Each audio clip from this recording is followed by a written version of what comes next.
இந்த சேனலை தொடர்ந்து நடத்த உதவி செய்ய நினைப்பவர்கள் உதவி செய்யலாம். வணக்கம். 2 காலமாக ஒரு மாநிலத்தில் பாஜக ஆட்சி நடக்குது. எந்த மாநிலம்னு உங்களுக்கு தெரிஞ்சிருக்கும்.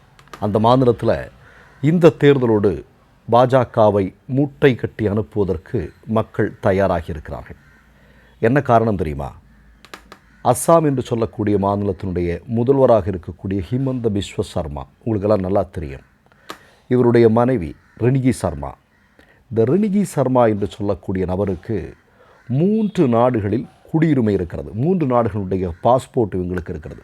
ஒன்று எகிப்து, இன்னொன்று துபாய் UAE, மற்றொன்று ஆன்டிகுவா.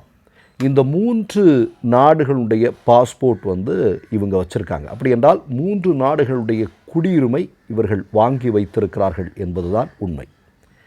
இப்போ இது மட்டும் இல்லை, அடுத்தது ஒரு மிக முக்கியமான செய்தி என்பது, அமெரிக்காவில் மட்டுமே 52,000 கோடி ரூபாய்க்கான முதலீடை இவர் செய்திருக்கிறார். இவங்க யார்? ஒரு மாநிலத்தினுடைய பாஜக முதல்வருடைய மனைவி, அவ்வளோதான். அதுக்கு மேலே ஒன்றுமே இல்லை. ஆனால் பாருங்கள், ஒரு நாட்டில் மட்டும், அமெரிக்காவில் மட்டுமே 52,000 கோடி ரூபாய் இன்வெஸ்ட்மெண்ட் பண்ணியிருக்கிறாங்க. அப்படின்னா இந்த 5 வருஷத்தில் அஸ்ஸாம் மக்களுடைய பணத்தை எந்த அளவுக்கு ஆட்டையை போட்டிருக்கிறான் இந்த பிஜேபி முதலமைச்சர் அப்படிங்கிறத பாருங்கள்.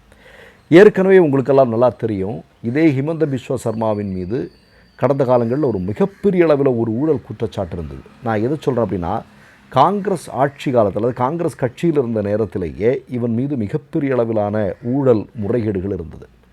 இந்த நேரத்தில் தான் இவனை பாஜக கட்சிக்குள்ளே அமித்ஷா கொண்டு வராரு. கொண்டு வரும்போது அமித்ஷா கிட்ட கேட்குறாங்க, என்ன கேட்குறாங்க அப்படின்னா, இவ்வளவு பெரிய ஒரு ஊழல் குற்றச்சாட்டில் இருக்கக்கூடிய ஒரு ஊழல் பேர் வழியே அசாமினுடைய பாஜக முதல்வர் பொறுப்புக்கெல்லாம் நீங்கள் கொண்டு வரீங்களே, இது நியாயமா அப்படின்னு சில காலங்களுக்கு முன்பு கேட்டதும் அதற்கு ஹீன்னு சிரித்த அமித்ஷாவும் நம்ம கண்ணை விட்டு அகல மாட்டார்கள். இப்போதும் அதெல்லாம் நமக்கு நல்லா ஞாபகம் இருக்குது.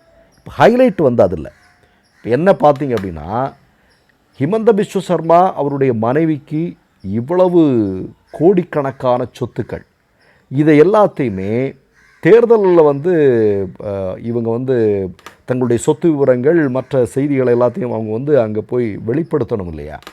அதில் இதை எதையுமே சொல்ல. அதனால் ஹிமந்த பிஸ்வ சர்மா இந்த தேர்தலில் போட்டியிடுவதற்கு அனுமதி கொடுக்கக்கூடாது அப்படின்னு மாநிலம் முழுவதுமே மக்கள் மிகப்பெரிய அளவில் பேசி வர்றாங்க.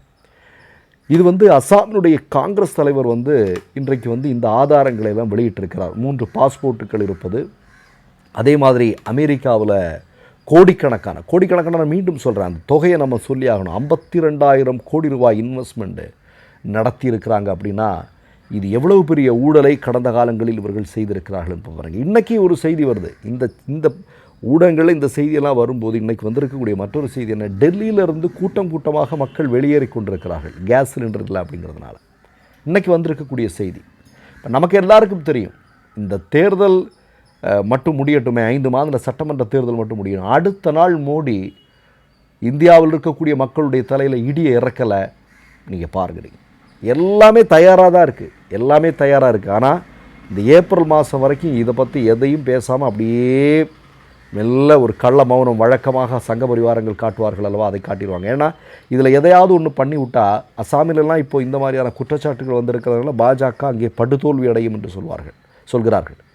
தமிழ்நாடும் கேரளாவும் பற்றி சொல்லவே வேண்டாம் உங்களுக்கு. மேற்கு வங்கத்திலும் அந்த நிலைமை தான், பாண்டிச்சேரியிலையும் அந்த நிலைமை தான். அப்போ ஒட்டுமொத்தமாக 5 மாநில சட்டமன்ற தேர்தல் முடிவுகள் பாஜகவிற்கு எதிராக இருக்க போகிறது என்பதில் சந்தேகம் இல்லை. அதனால தான் சரி, ஏதாவது கிடைக்கிறதாவது கிடைக்கட்டும் அப்படின்னு இந்த கேஸ் சிலிண்டரு, இந்த பெட்ரோல், இந்த மாதிரியான விஷயங்கள்லாம் மிகப்பெரிய அளவில் கை வைக்காமல் அப்படி வேடிக்கை பார்த்துட்டு இருக்கிறாங்க, கள்ள மௌனம் காத்து கொண்டிருக்கிறார்கள். அப்படிங்கிறது தான் நீங்கள் இந்த நேரத்தில் பார்க்க வேண்டியிருக்கிறது. பாருங்களேன், ஒரு சாதாரணமான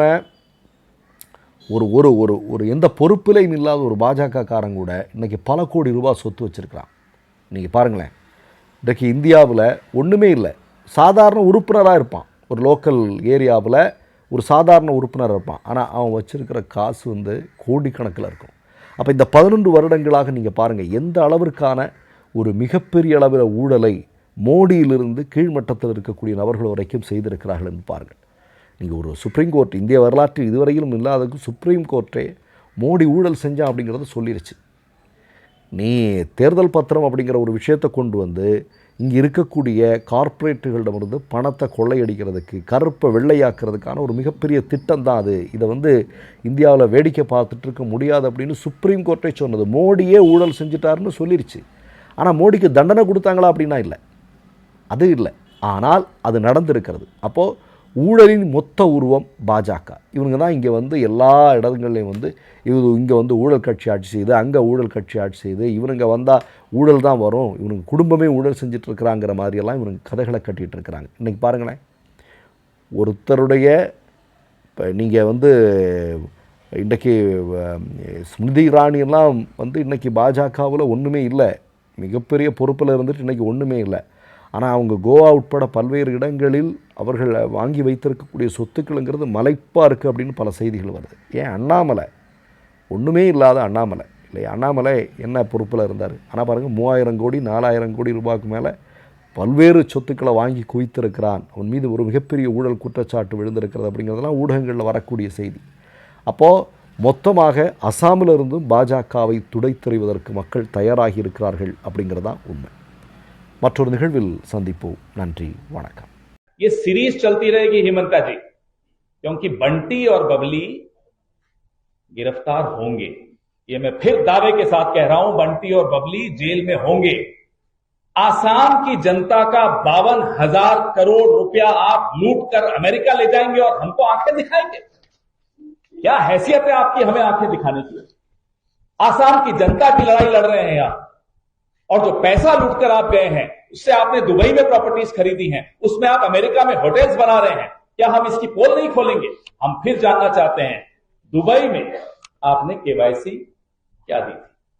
ये मैं किसी कारण से बार बार केवाईसी पूछ रहा हूं। आपको आने वाले दिनों में बहुत कुछ मालूम पड़ेगा कि मैं क्यों पूछ रहा हूं केवाईसी। दुबई में आपने केवाईसी क्या दी थी, और जो गोल्डन वीजा आपको मिला यूएई का, उसमें आपने केवाईसी क्या लगाई? सार्वजनिक करिए, 24 घंटे में करिए, 48 घंटे में करिए, दिन बता दीजिए कब करेंगे, फिर हम उसका भी जवाब देंगे आप।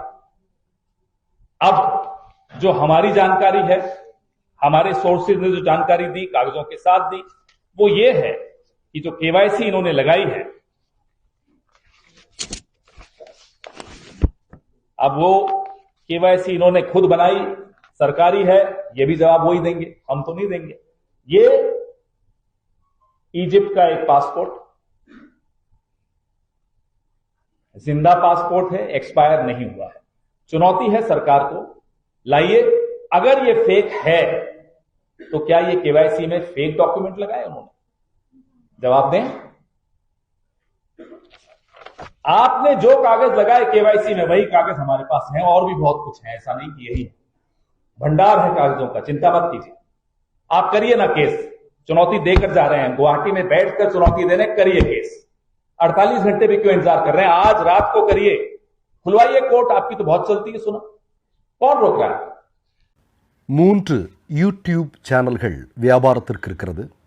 தேவைப்படுபவர்கள் இந்த எண்ணுக்கு தொடர்பு கொள்ளுங்கள். மை நேம் இஸ் ரெட் சேனலை சப்ஸ்கிரைப் பண்ணிக்கோங்க. அதுக்கப்புறமா பக்கத்தில் இருக்கிற ஜாயின் பட்டனை கிளிக் பண்ணீங்கன்னா ஒரு நியூ பேஜ் ஒன்று ஓப்பன் ஆகும். அதுலயும் ஜாயின் பட்டனே கிளிக் பண்ணிக்கோங்க.